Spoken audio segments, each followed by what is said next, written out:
বিষ্ণু ইসা ইসলাম সাহাবাদেরকে নিয়ে একটা মজলিসে বসা, হঠাৎ করে তিনি বললেন, ঠিক এখনই একজন এসে এই মজলিসে তোমাদের মধ্যে বসবে, সে জান্নাতি।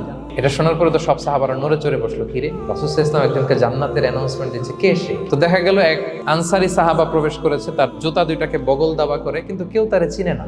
তারা যে এক্সপেকটেশন করছিল যে খুব আল্লাহওয়ালা এমন কেউ আসবে, না, সাধারণ সাহাবীরা অবাক। সবচেয়ে বেশি অবাক হয়েছেন আব্দুল্লাহ ইবনে আমর ইবনে আল-আস রাদিয়াল্লাহু তাআলা আনহু। তিনি অবাক হলেন, ঘটনা কি, তার গোপন রহস্য দেখি তো, খুঁজে বের করা যায় কিনা।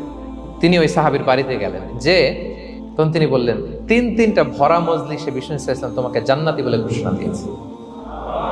আমি দেখতে চেয়েছি যে তুমি কি আমল করো।